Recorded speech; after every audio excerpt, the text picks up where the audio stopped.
The wrist itself is a complicated joint, as it has two pitch joints to give a full range of motion.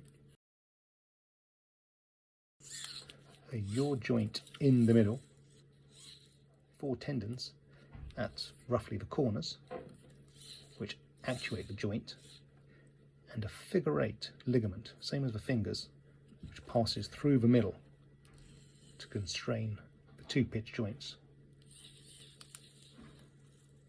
to flex together. It's made up of 7 pieces, 4 large bearings, 15 by 21 by 4, and for the figure 8 ligament, 6 small bearings.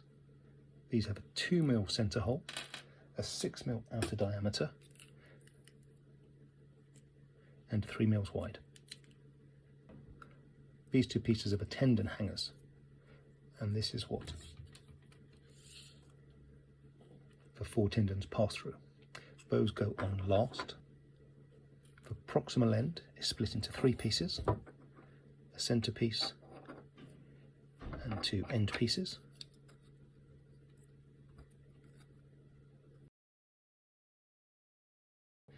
And the distal part is made, and these go together like this.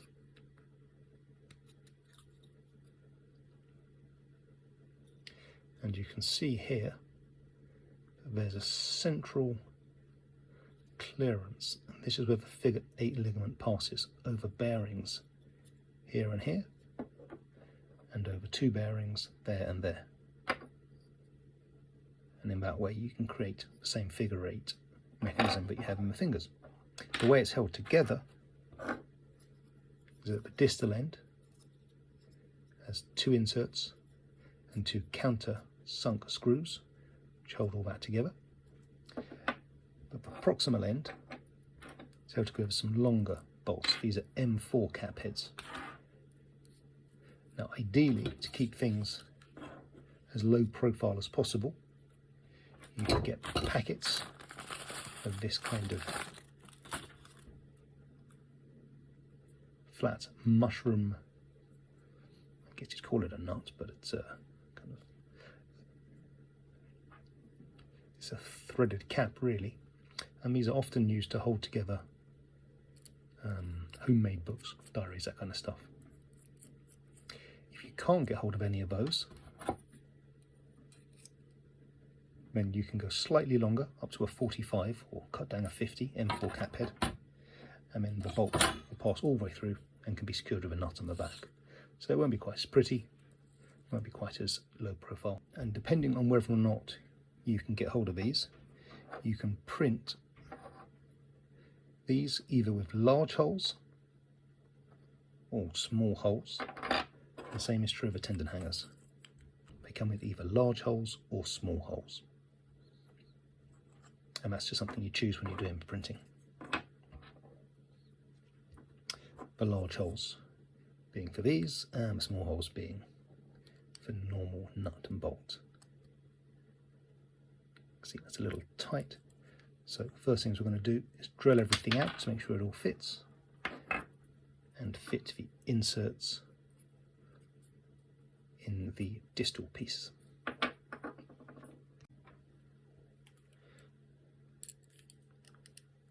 These are just under 5mm, so you're going to need a 5mm drill to make clearances for the large holes, and these are just under 4mm. And on the distal part, these are M3.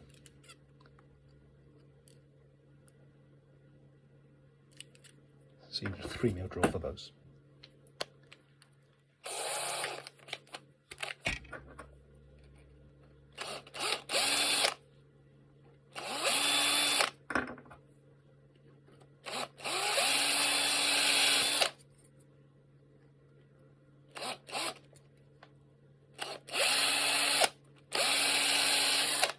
Easy enough, just clear those out. Change to a 4mm drill.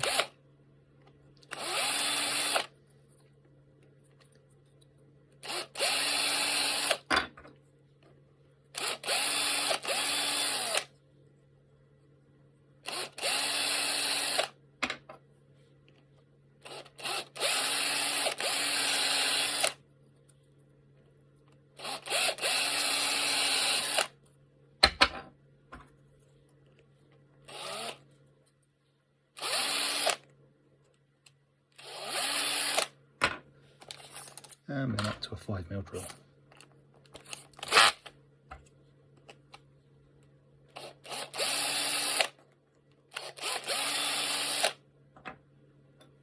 And always be very careful if you're drilling something which then goes into a smaller hole. It's very easy to pull the drill all the way through by accident.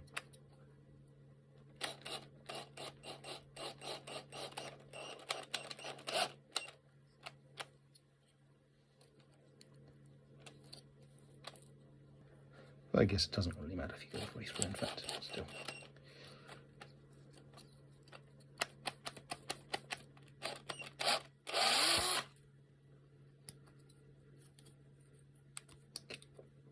To hold the distal part of the wrist together requires a pair of M3 by 22 countersunk.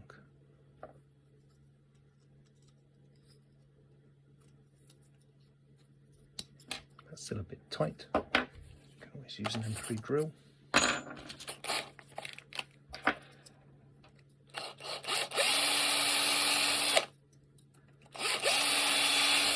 Passes cleanly.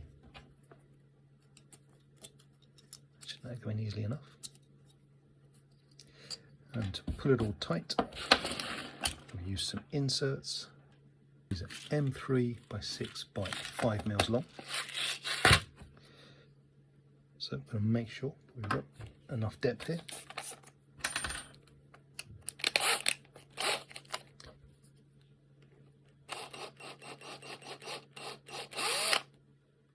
Make sure the hole is cleaned out.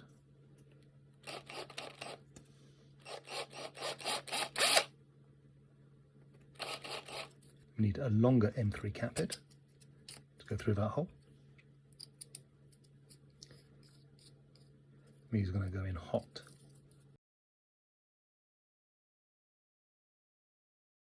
And I'm going to heat this up.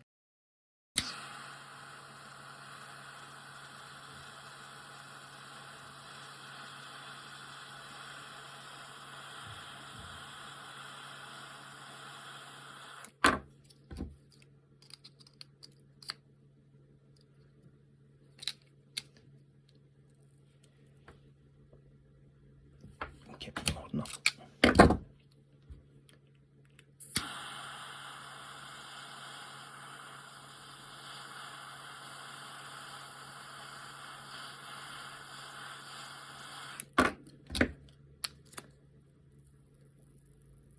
Make sure that pulls down nice and neat. Any extra flash you can trim off. So in fact you want to heat that for about 10-15 seconds because these are M3. They're obviously going to take longer to heat up than the M2 inserts.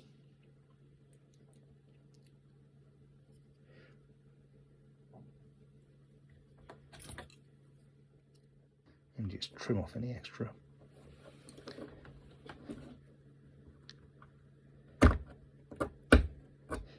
Cutting always away from yourself, especially when using a scalpel. Dangerous things.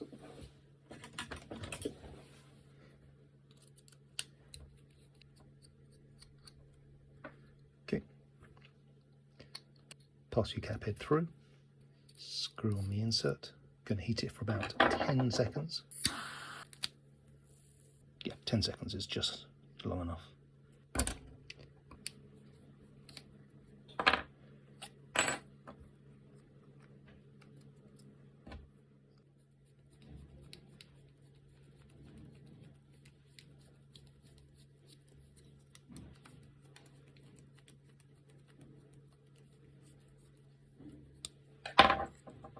And that will hold the distal end together. The same M3, which secures all of the palm bones, passes through these two holes. That will secure the wrist to the proximal end of the hand.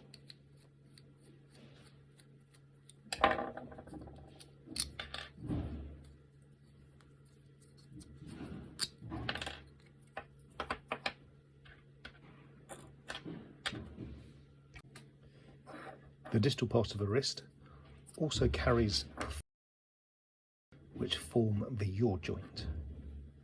These are 15 in the centre, 15 ID by 21 OD by 4mm thick. There are 4 of them.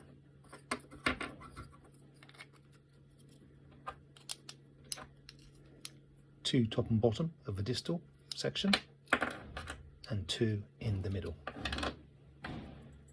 The centre part of the proximal wrist clips onto the centre ones, and the outer parts of the proximal wrist engage with the outer parts.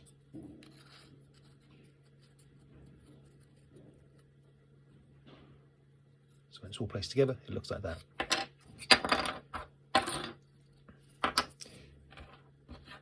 In this particular print, the inner ones go on very easily. The outer ones seem to take a bit of effort.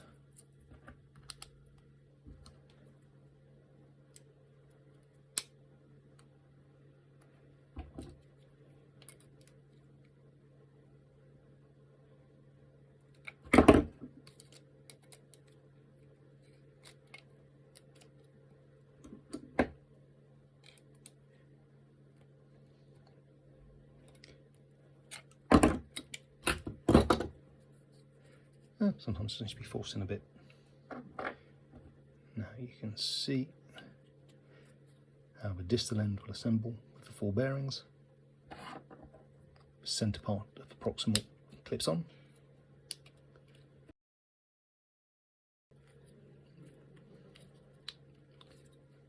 The proximal wrist joint assembled like that. And that gives a yaw joint in the middle and the 2 pitch joints either end. One pitch joint is formed with the proximal ends of the fingers, and one pitch joint is formed with the distal end of the forearm. So in the forearm there's also space for 2 3x8mm. And first of all of the holes in the end should be drilled and cleared out, because once the wrist is assembled, it'll be very difficult to access those holes.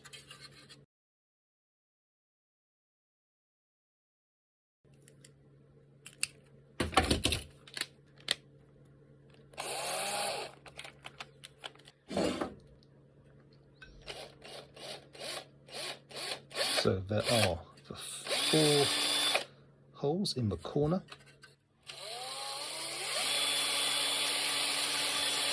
and these are clearances for the wrist tendons. 1, 2, 3,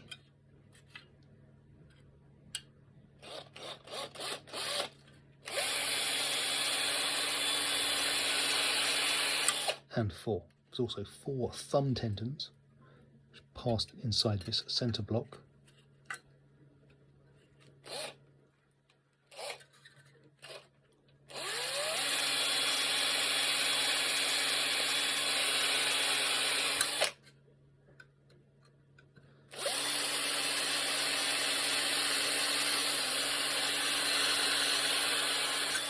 One there.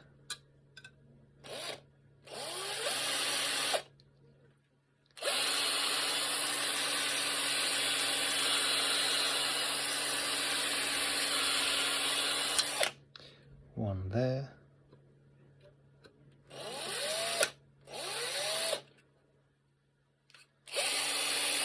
One up at an angle, like that.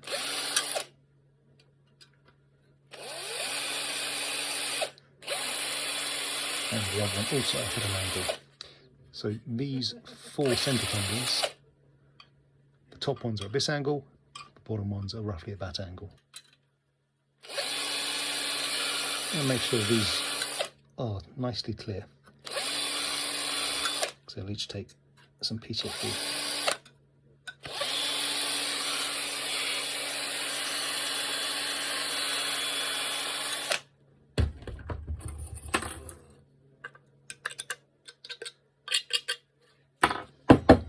In fact, this one has to be re-drilled. Once the servo is in, I think it just catches the tab, so you might have to re-drill some of these.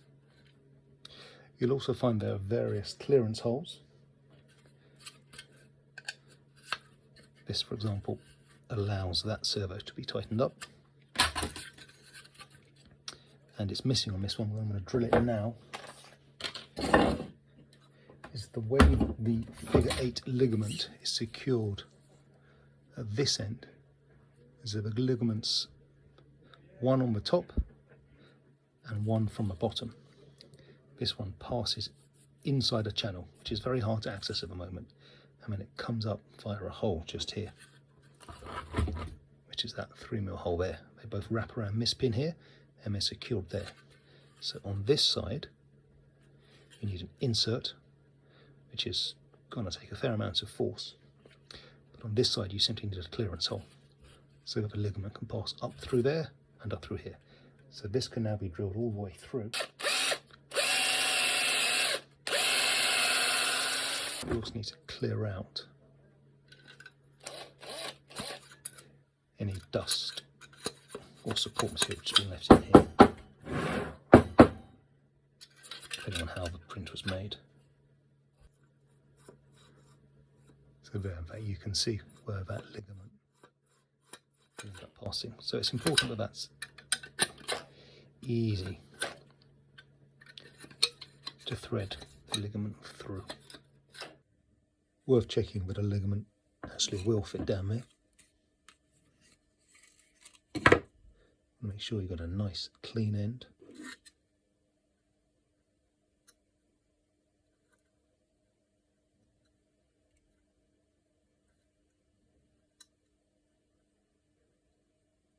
That will pass down there.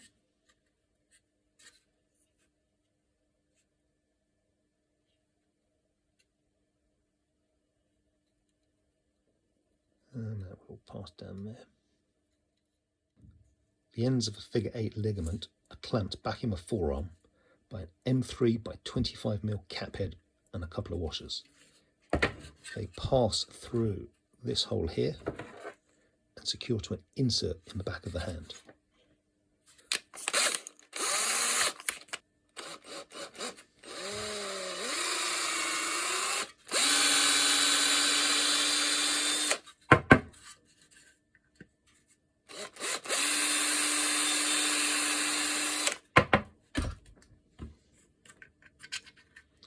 It nice and easily. And then for the insert clearance, a 4.2mm drill. And here, of course, we must be very careful not to over drill into the 3mm clearance. A simple way to check your depth is to put a little bit of tape around the drill at the distance from the end that you want to drill down to. In this case, for strength, we're going to use an insert which is 10mm long. So put your tape about 10mm from the end. And now you have a handy drill guide that will make sure you don't go too deep.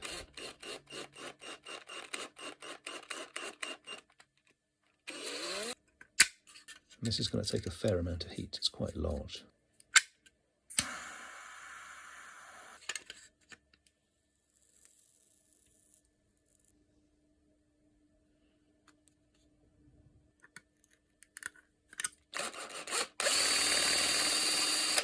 That will now function as a very good clamp. You can also push a pin down into here.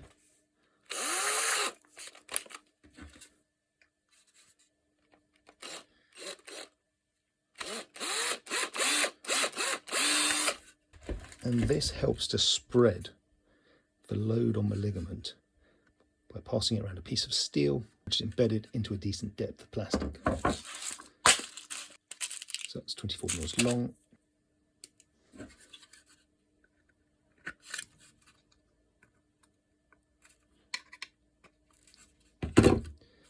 Okay, insert pin. These two inserts take M2s, which are like these, and they receive screws which hold this end of the split. And that's a good tight fit, because these holes are in a slightly awkward part of the shell. It's probably worth doing these ones first. Narrow end position, so it goes into the hole first. Screw that on. Put it into the hole and quickly get the split on.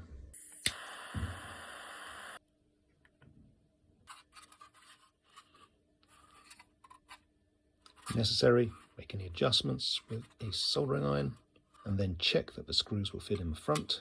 It's 14mm long M2 countersunk.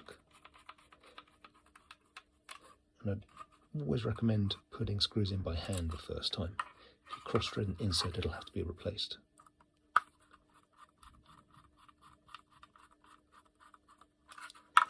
Let's go down very nicely.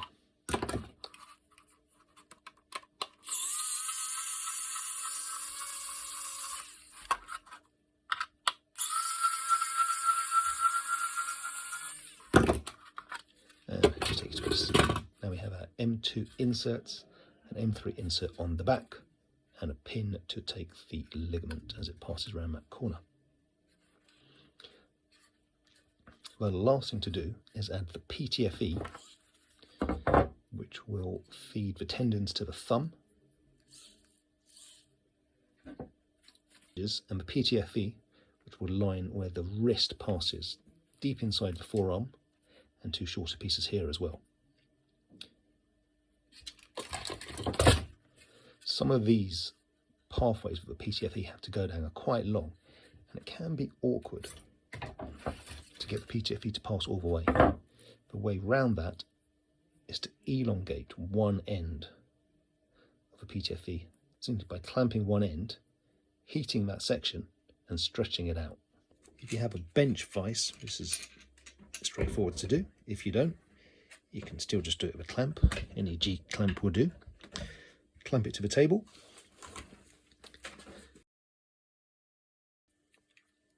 And with a lighter, gently heat and stretch.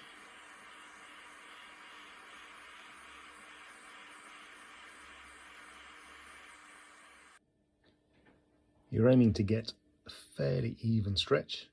It's bound to be a little bit of curve, but fairly straight is also helpful. And then the best way to trim this stuff is with a scalpel.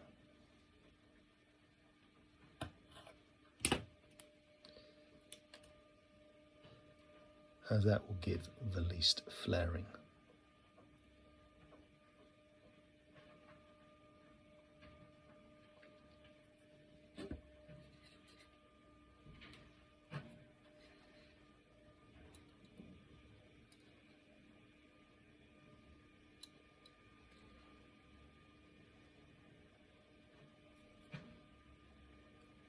If it does get stuck,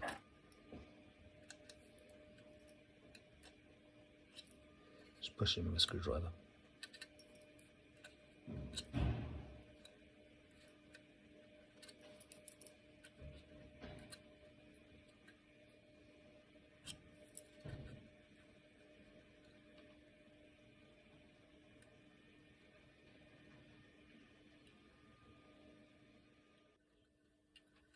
And then you want to pull enough through, go back to the full thickness where it emerges from within the bulk print. And on the other end you want to leave about 15 centimeters emerging from the end of the forearm. That's probably slightly too much, but better safe than sorry, and that way you'll have enough to make up these connections to the thumb.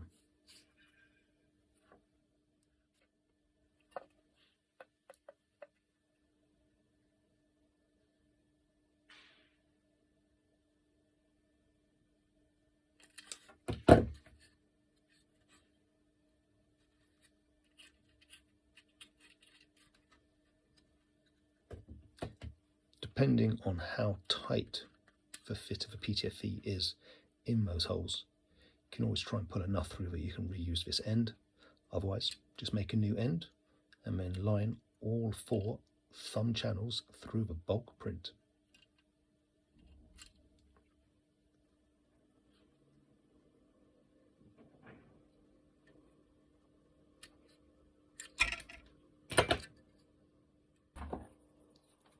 And at this end, You want to leave about 15 centimetres.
And this one, in fact, can extend all the way down to there.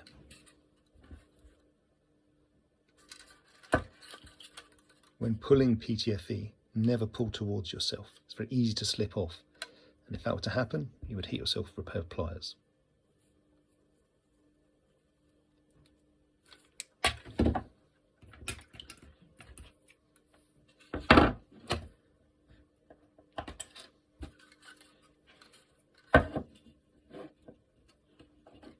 Safety first, always. Comfort second.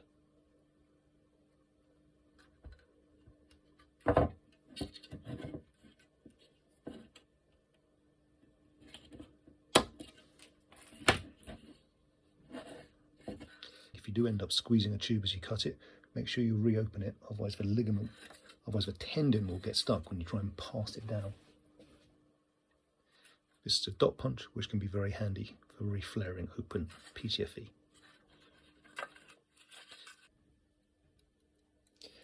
These ones on top are much shorter, so they're easier to thread.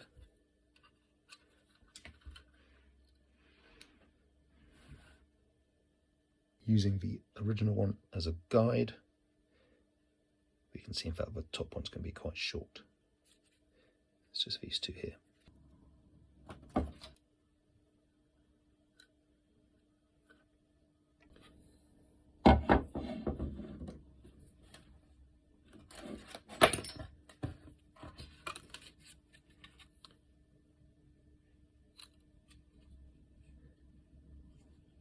Okay, those are the 4 thumbs, and now there are the 4 wrist tendon liners to be added as well.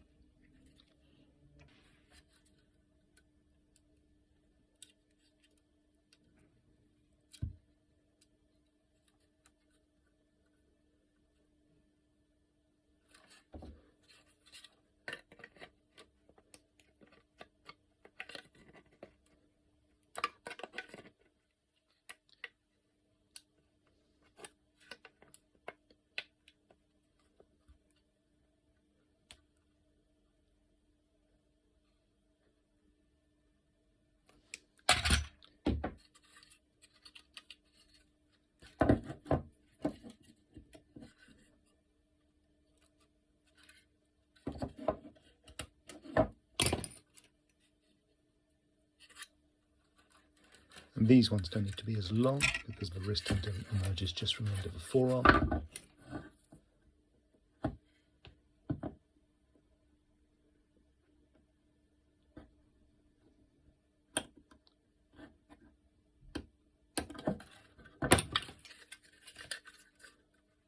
And then again, use our dot punch to just open that up a little bit. And as a final test,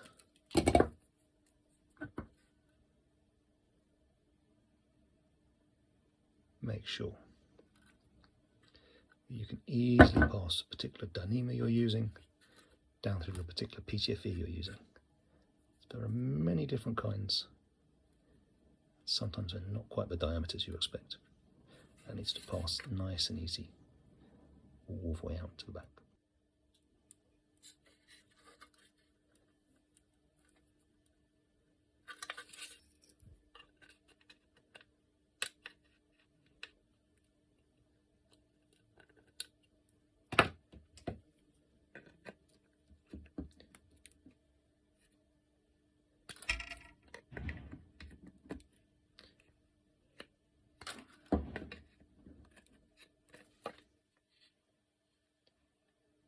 Just draw it all the way out like that.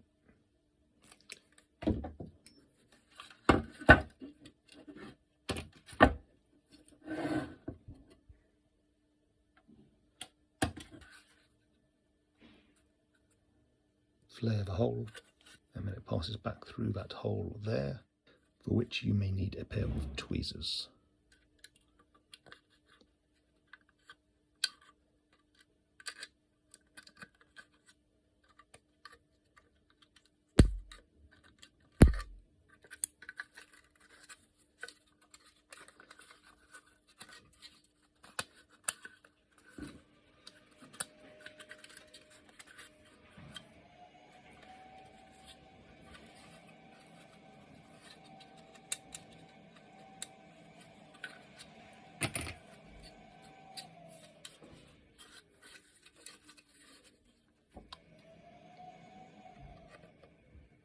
If you pull back a bit too much, you're going to have to trim some more off the end, because where you've pinched it with the pliers, it will go thin.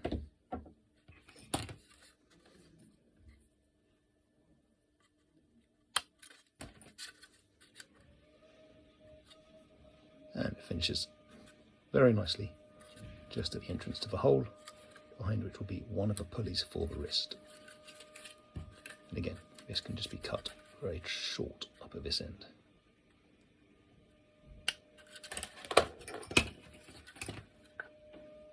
And flare. Last two to go, just here and here. And these are worth extending backwards a bit, because it will protect the tendons from any potential clashes with the servos of the long tendons. Easiest to pass these through from the inside, as you're needing a short amount on the other side.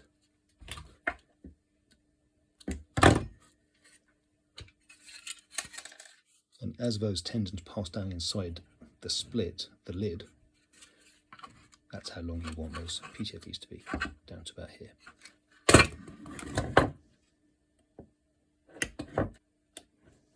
And flare.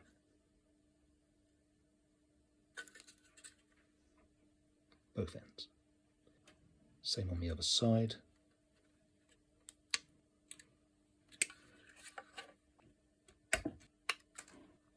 And that is the PTFE tubes fitted. 4 for the thumb, 4 for the wrist.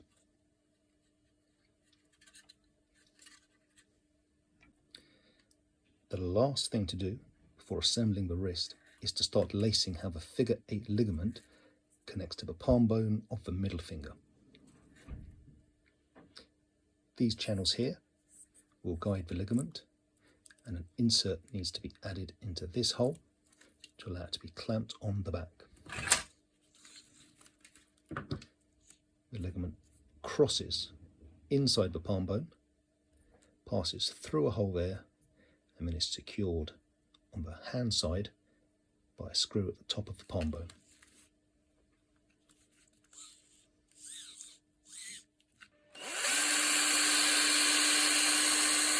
Long M2 through, narrow end inwards. You need to make sure that the tunnels at the back are well cleared out.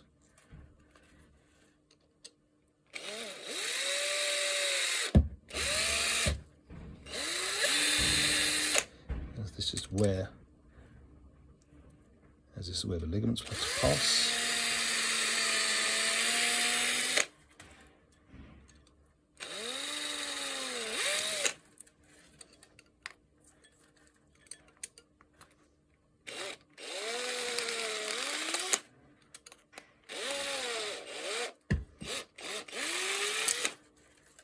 As well as the clearance up here.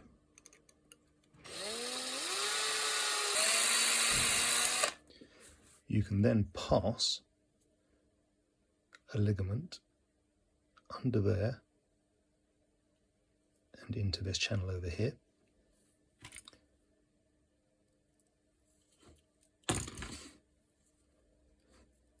Down through this hole, where when everything is finished, it will wrap up and round a screw here. For now, we're going to ignore that pull about 1/2 meter of line through, which is more than enough, but always best to have some spare.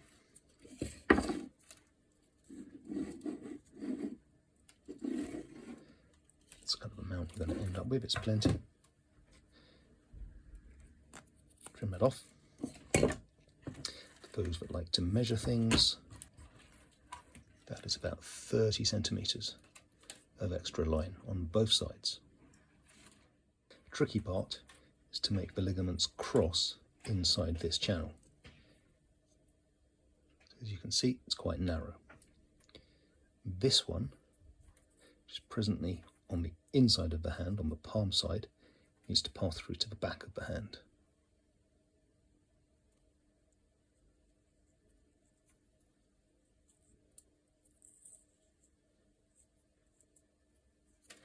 And this one, which is presently on the back of the hand, needs to pass through to the palm side.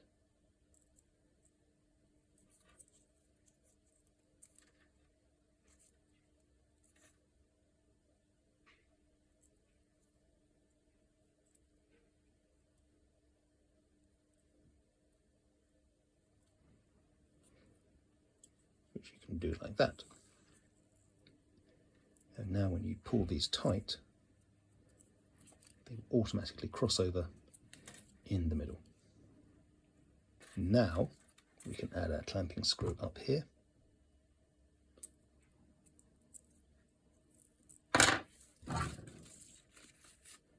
Which is simply an M2 cap head fitted with a small washer.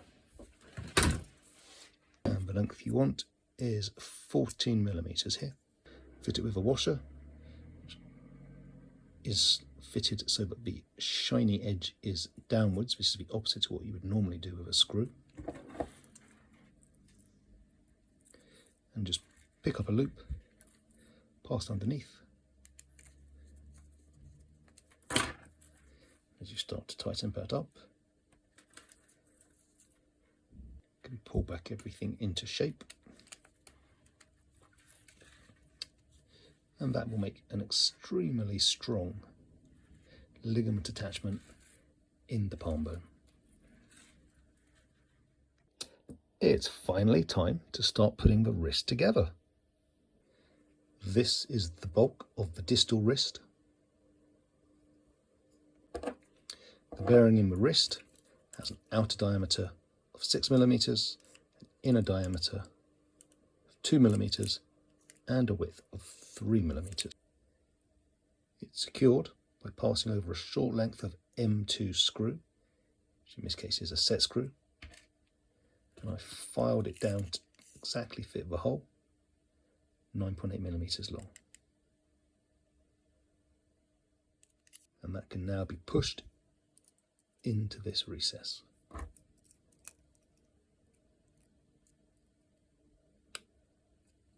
And it needs to go all the way down to there.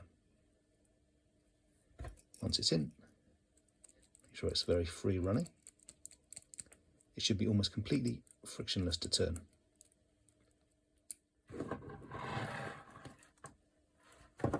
The length of ligament for the figure 8 on the back of the palm can now pass through this hole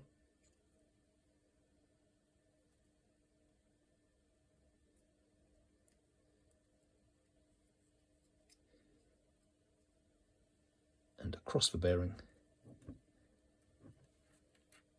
Now I need to start to gather up and tidy all of these cables. All of the electrical cables and all of the PTFE will pass in this narrow gap, which is defined by the central standoff that keeps those bearings apart and the sides of this bulk. On the proximal side, they will then pass through this narrow opening. And in that way, the effect of the wrist rotation on the cables and the PTFE that passes through it is minimized. One important decision remains though, and that's which way these PTFEs pass, above or below the M3, which forms the distal pitch joint. On the proximal side, all of the PTFE will pass above. On the distal side, the PTFE also passes above. And this is more like the human wrist, where the force of the tendons assists with wrist strength. The flip side of that, wrist movement will have a greater effect on the long tendons. Make sure that bearing can run very freely over the top of that M3. Also make sure that the M3 can move very easily through the distal part of the wrist.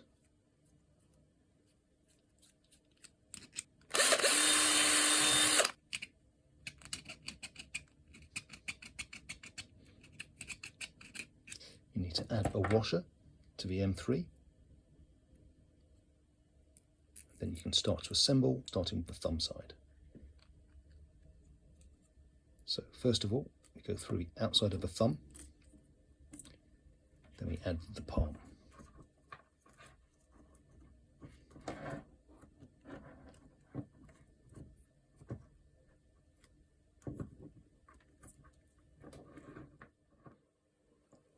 The distal wrist can now also be added.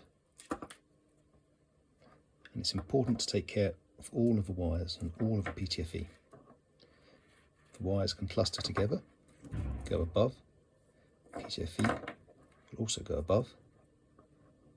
And you can pull that ligament in as the wrist is moved in position to stop it getting any kinks.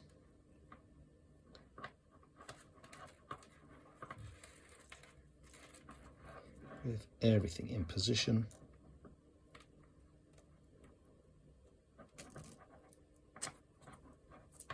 gently slide the M3 across.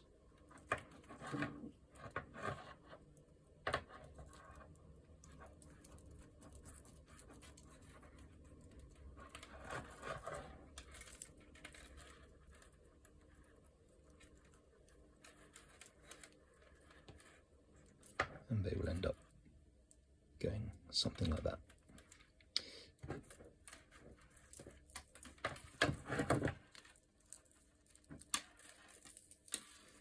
The ring finger can now be added.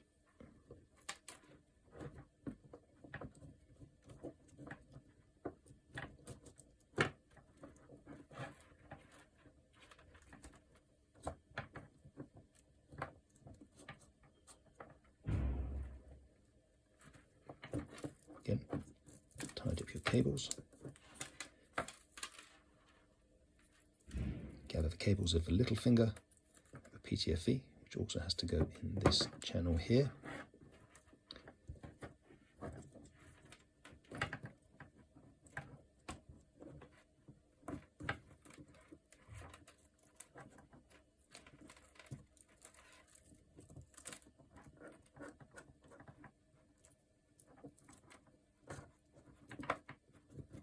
Making sure everything is clear.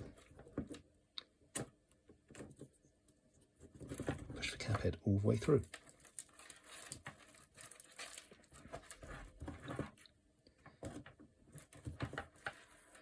For the first time, the proximal end of the hand is held together. Simply secure this with a nut.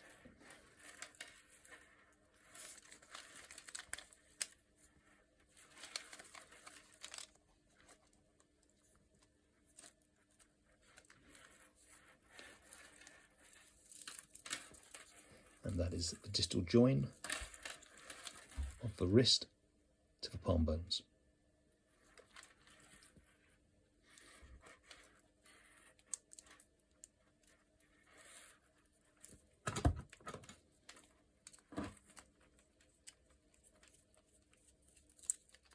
Doesn't need to be done up tightly.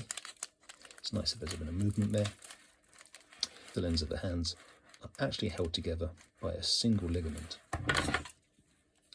and it crosses back and forth between the fingers in a diagonal pattern, crossing over each time, which makes a structure which is at once very stiff and strong, but also has quite a lot of free play.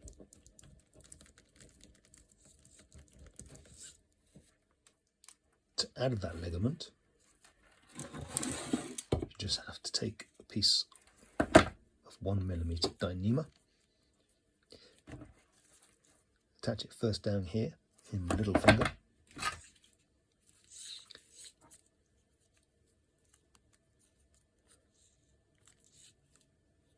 So you have washers here, and then crossing as you go,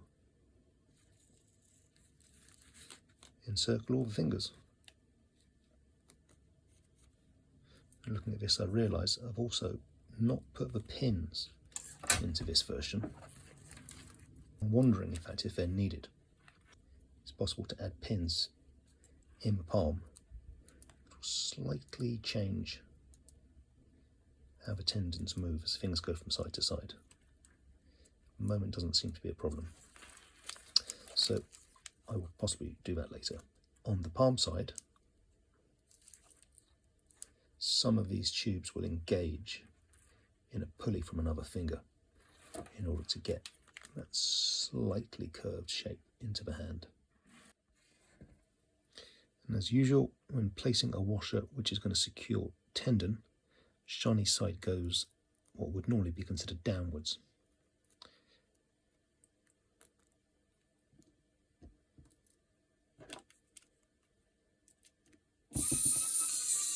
Starting on the little finger side, and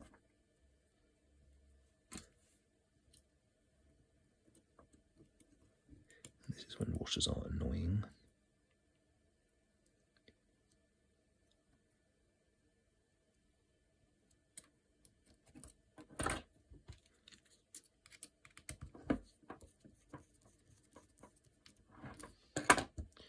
Okay, and this one will go around the back of that.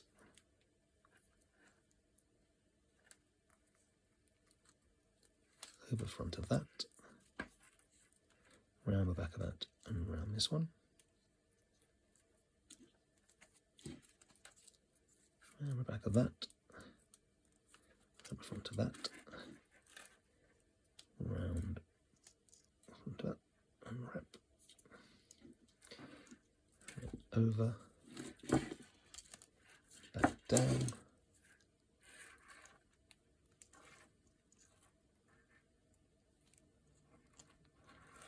Wrap.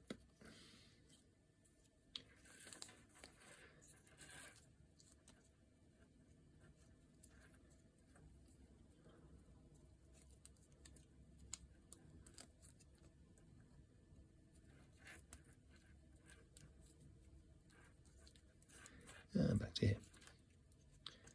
Just get things roughly in the right position.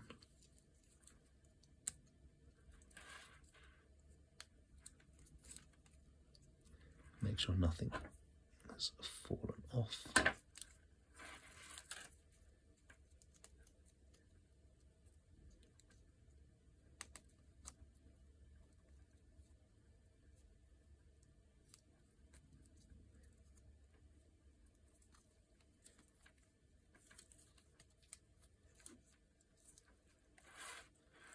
Okay, so the positions aren't perfect. That can easily be tuned. As long as the overall length is about correct, then you can just modify that as you like.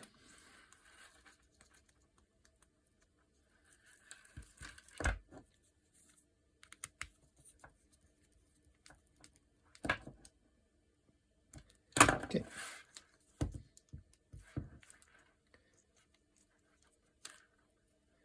And once you're happy with the position, just lock everything off. Not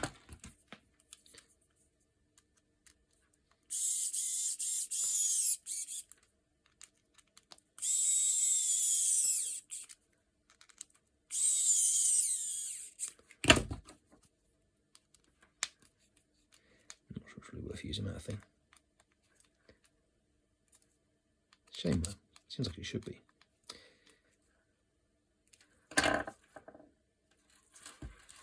Okay.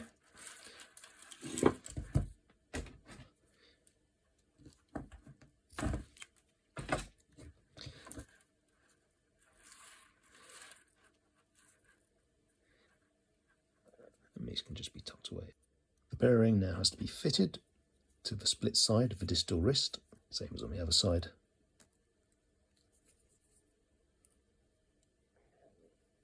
Often easiest to do it with a pair of screwdrivers. And just push down here and here at the same time.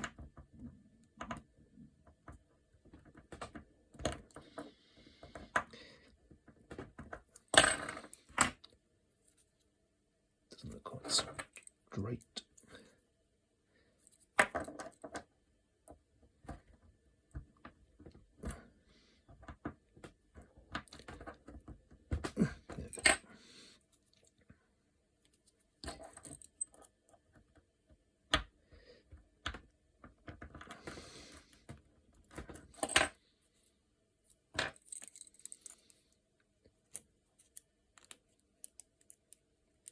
Should run completely free.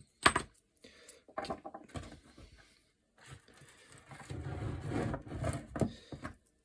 Now, before that can be put in, everything needs to be sorted out and fed cleanly through the middle of the proximal end of the wrist. This will clip on and it will guide all of these. Now this figure eight will come up through the middle and one will descend. Make sure your holes are clear. The PTFEs go as near to the centre as possible, and they can fit one above the other. Cables, of which there are 4 on each side, first check they're not twisted, or if they are, they're twisted in the way you want them to be twisted.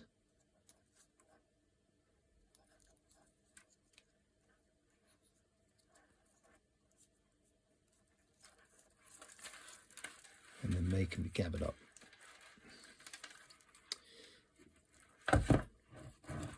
And stacked one on top of the other.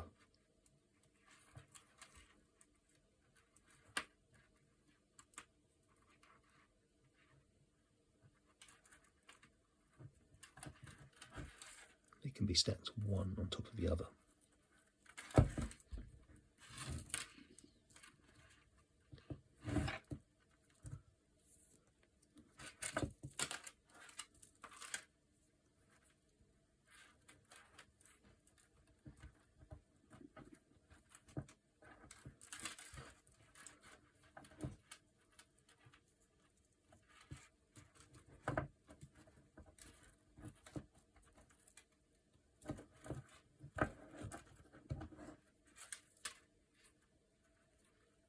And again on this side,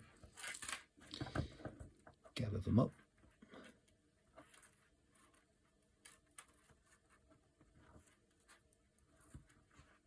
And then they will form a stack on the other side.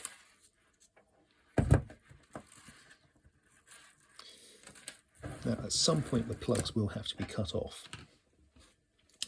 And it is, if you like to label things, you can also try and label all of these plugs and keep track of how they plug into the microprocessor. What I personally do is I tend to wire to maximise fatigue life of the wires, and I don't bother to keep track of where anything's connected to, and then once it's all plugged in and soldered, you can work it out by trial and error. But you have to choose your technique on that. If you like labelling things, you can label all of these wires. The immediate point though is that it is possible to get them all through without cutting off the plugs.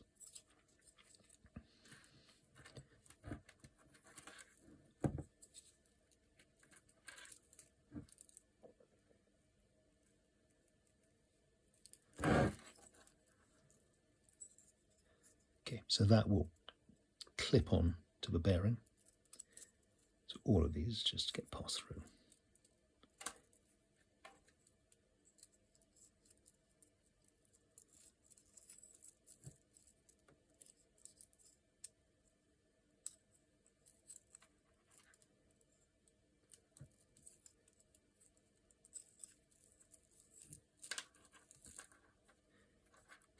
And then the 2 PTFEs.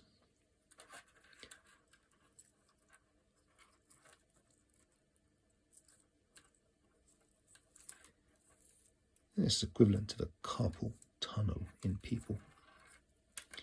And you can see a lot of things have to go through there.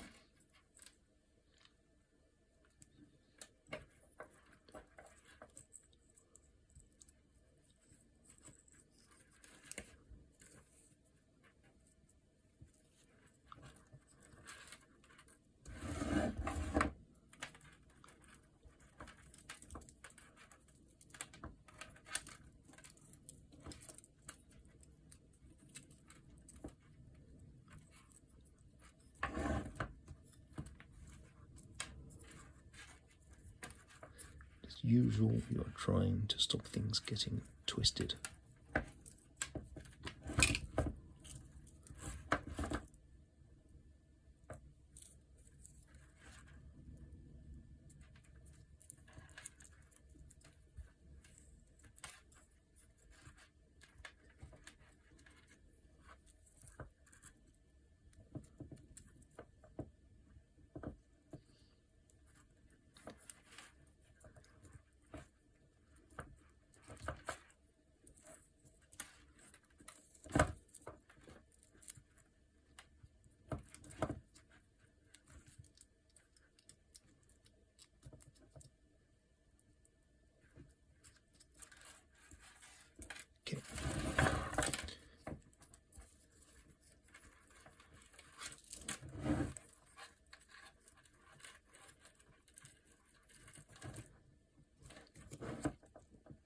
Now,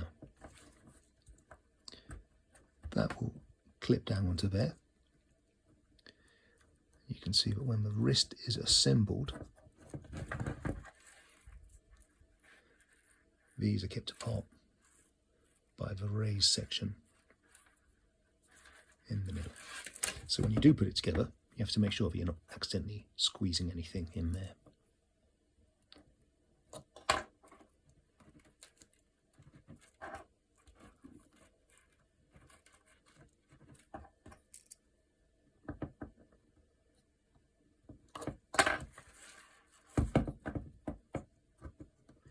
And the same is true over here.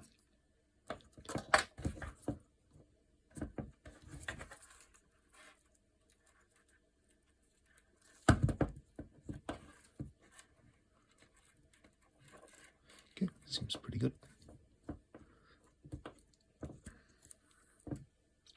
The proximal ends are very similar to each other, apart from the size of the holes, depending on the kind of fixings you've got. There's a little gap here.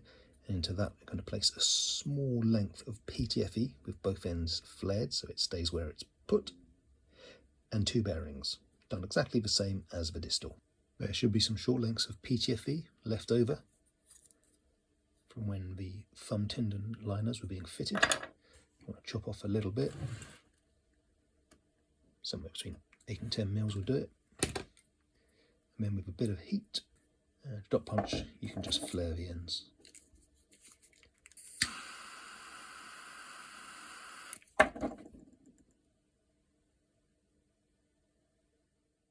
And now when a piece of ligament passes through that, it can't quite get out. And then the bearings, 4 bearings, 4 set screws. These grooves are a little longer, so they'll take anything between 10 and about 16.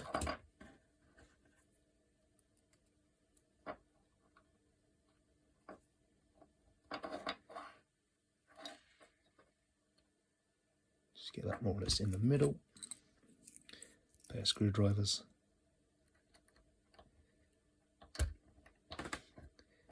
Press it down. 2 screwdrivers is generally easiest. Before the tendon hangers can be fitted, it's probably easier to fit the PTFE now. It can be done afterwards. This is a thicker PTFE. This is 4mm OD with a 2mm hole in the middle.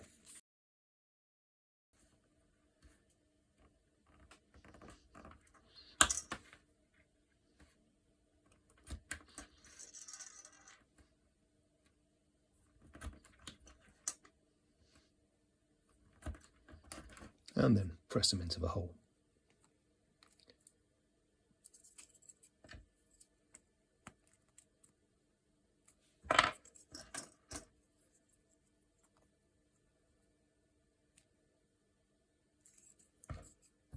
If you can't get this size of PTFE, you can flare out the smaller stuff, just so it doesn't fall out.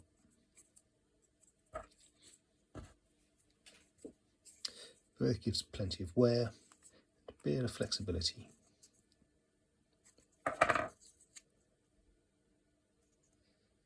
Something about that seems pretty good. Before the wrist can be closed up, these additional PTFE liners need to be passed through the proximal side of the wrist, ready to go up into the thumb.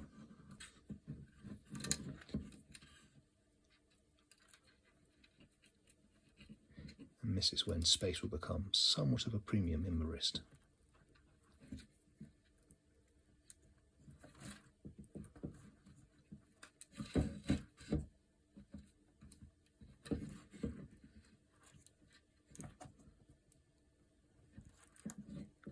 Two on each side.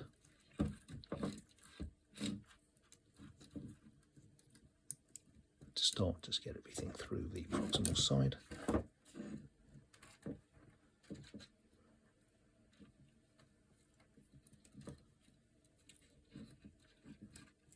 And two over here.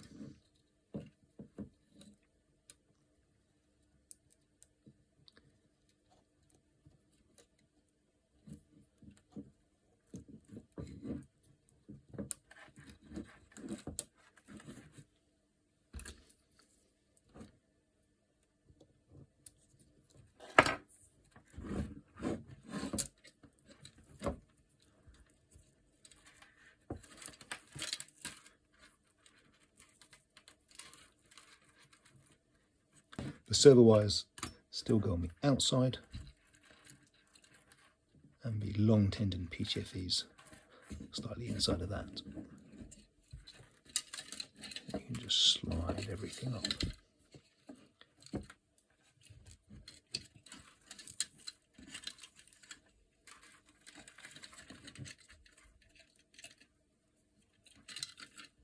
And for now, just tuck them down out of the way.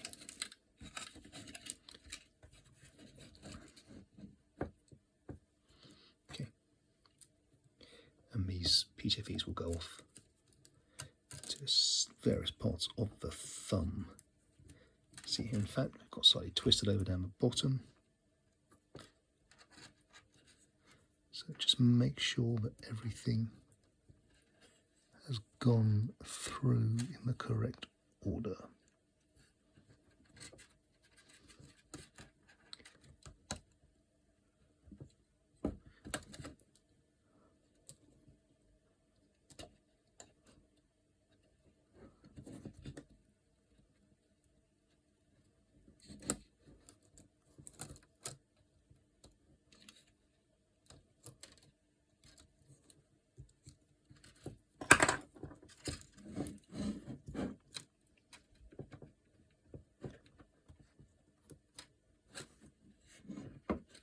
Like so.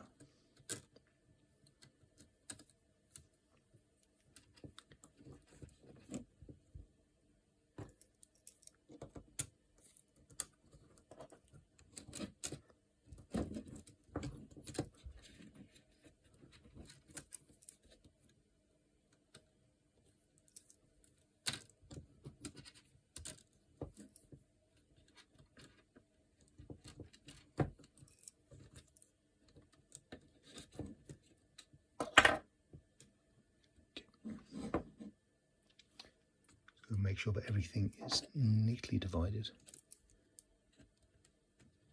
And the PTFE that begins on the left goes up through the left side, and the PTFE which begins on the right goes up through the right side. Electronics should be pulled well to the side. The wires really do need to be pulled together quite neatly to minimise the amount of space they take up.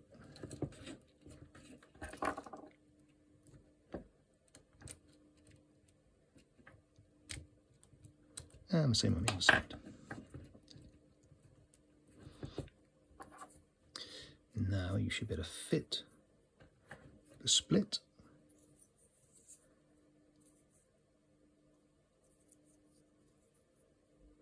Pass this up through the centre hole.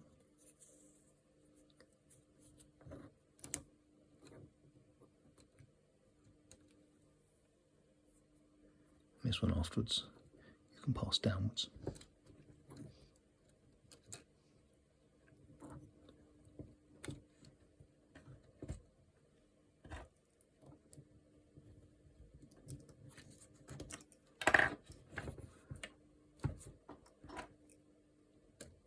So you just need to make sure nothing is caught as you push it together.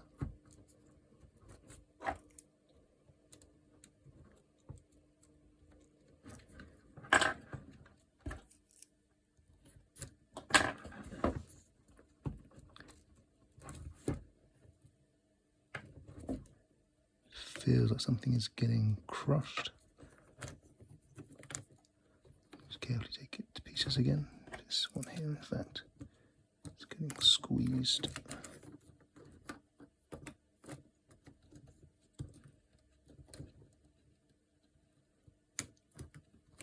So separate the tendon liners back here.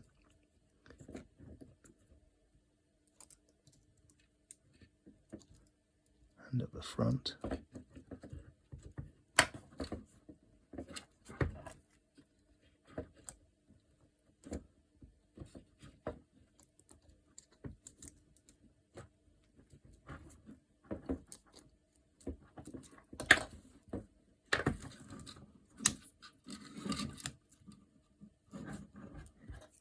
Also look down here.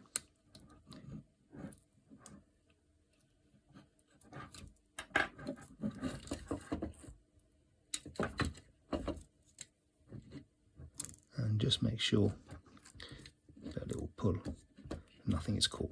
So that's all running free, all running clear.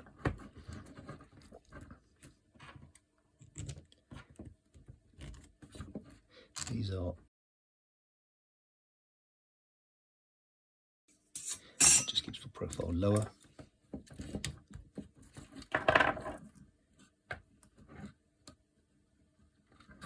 Make sure nothing is caught, everything moves freely.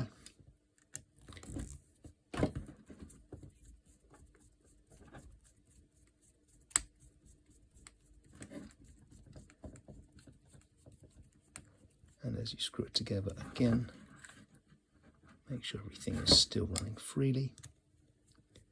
And then same on the other side.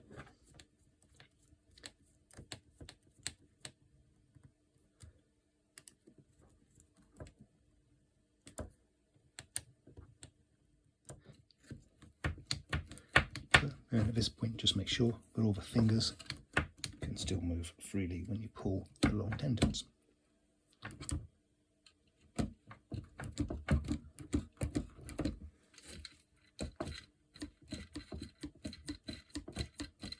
Thread through this ligament, the palm side of the figure 8.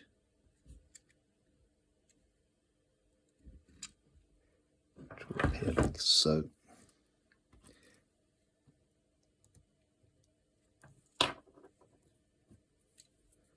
Put it through, make sure it's not kinked. And pass it down the same centre hole as the figure 8 from the other side.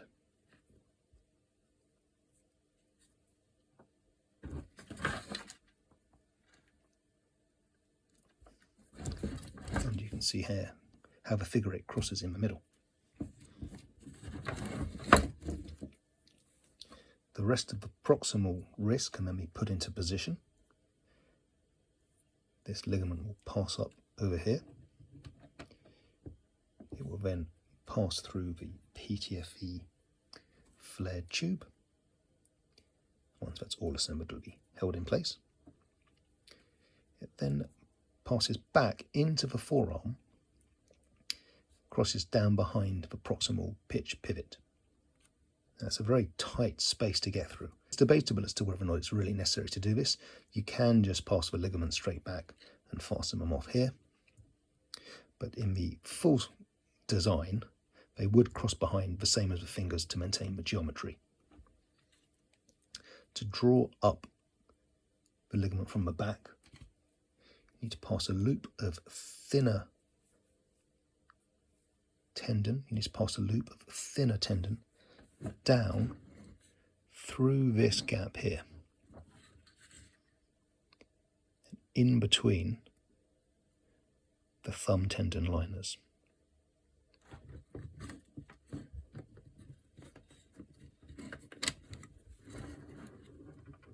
When you turn that over, you can see that it emerges here. You can then put into position the back of the proximal wrist.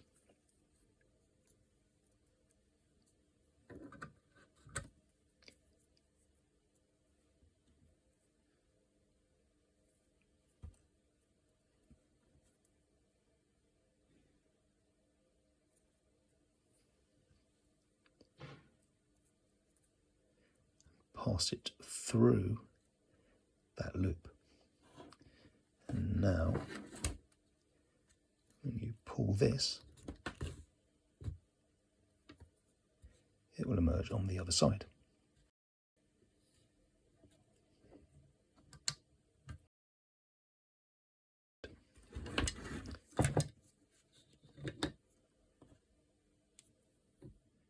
This end of a ligament then passes through here.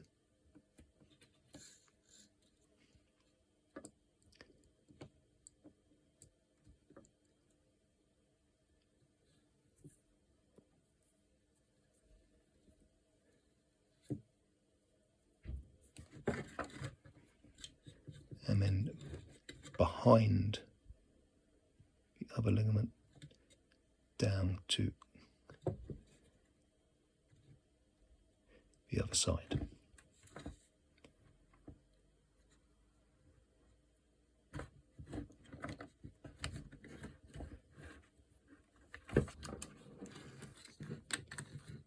It should be visible at the back of this hole. Don't think there's quite enough light, unfortunately, but it is there.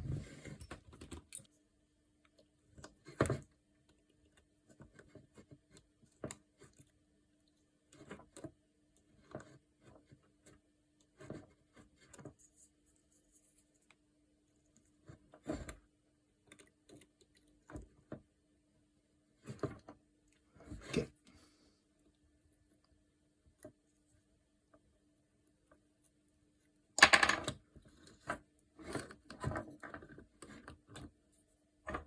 So just put everything back together as it should be.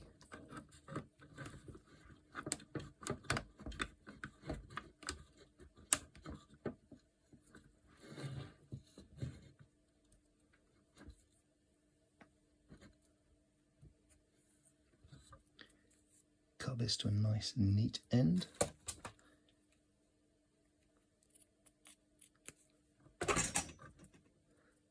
And then this can then pass backwards.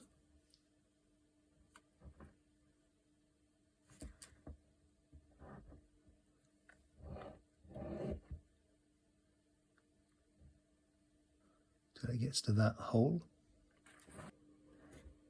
You can see it clearly there.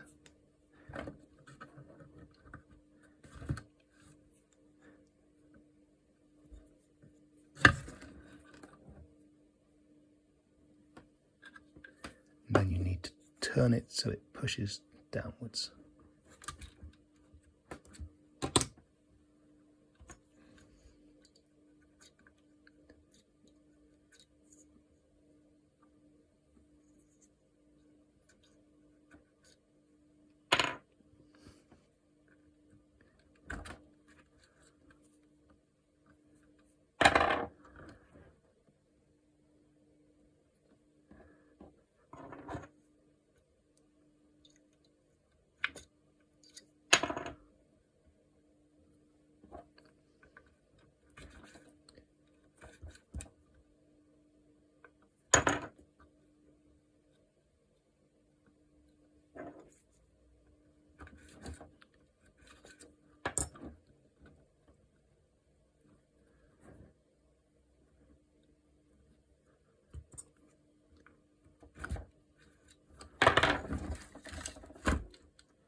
Almost there.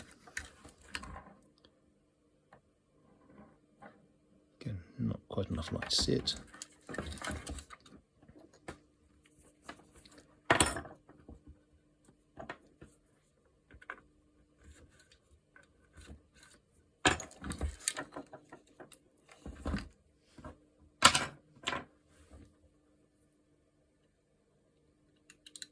And then eventually it will come out here.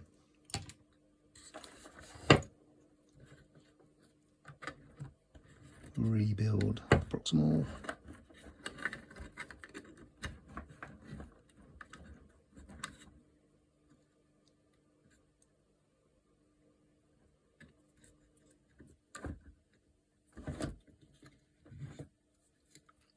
And then pass this one back through the hole here.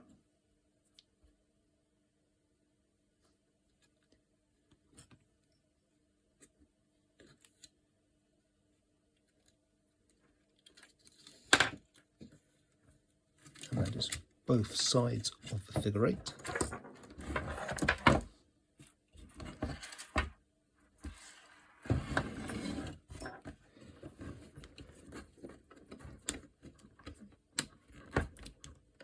The proximal joint can now be screwed together.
That will give you the yaw joint.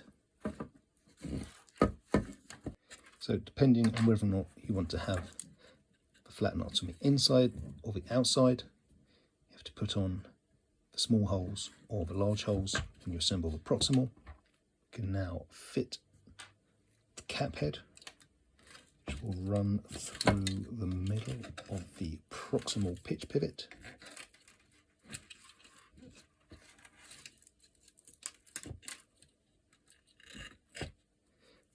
Now the servo wires actually pass down and into these side channels, so they go underneath. They go underneath that cap head, but the PTFE passes over the top.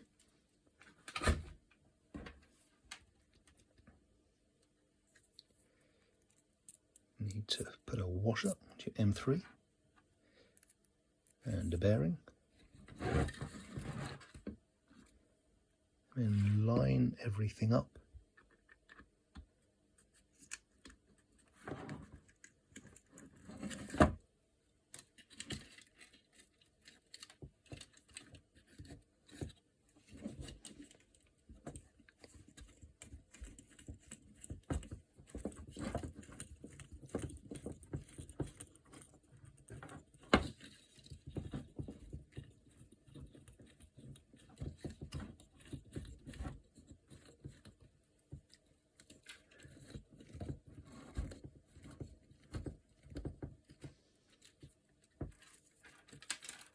PTFE over the top.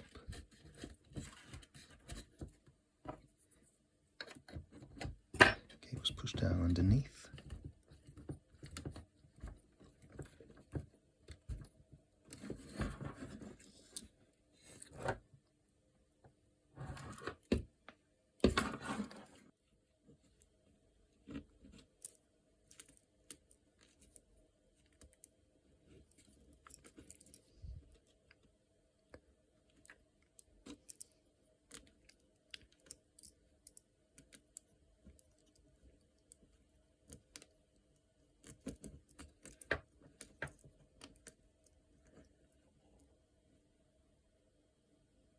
Okay.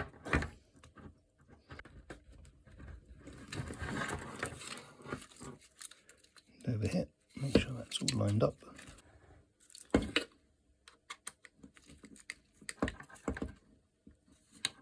So the PTFE passes over that pitch pivot, but to make sure it is not pinched itself. And then on this side, add another bearing.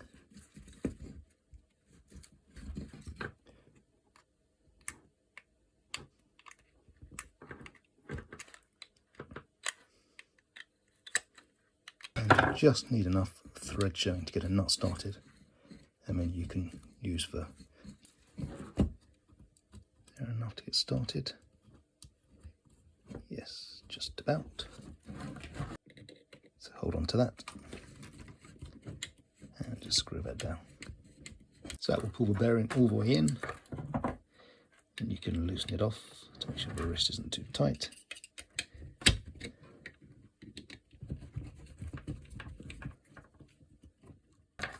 Make sure that moves nice and loosely. It should be completely floppy like that. Only one more thing to do, and that is to pull these two ligaments around this pin and then secure them by clamping with an M3 by 25 and 2 washers. Put the two shiny sides together.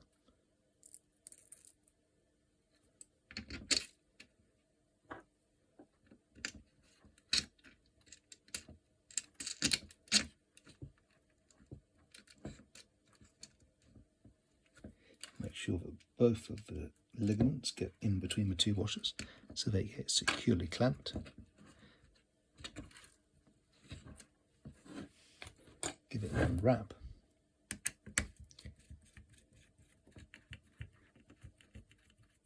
It's not particularly tight at the moment. You can see there's quite a lot of free play to be taken up. Make sure the PTFE is in the right place. Make sure these are both pulled completely tight.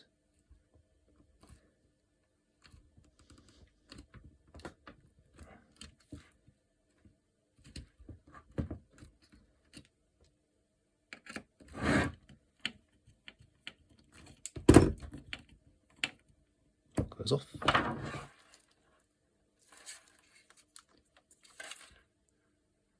Now there's very little free play in the wrist. Got the yaw rotation, very loose pair of pivots. And that is the wrist assembled.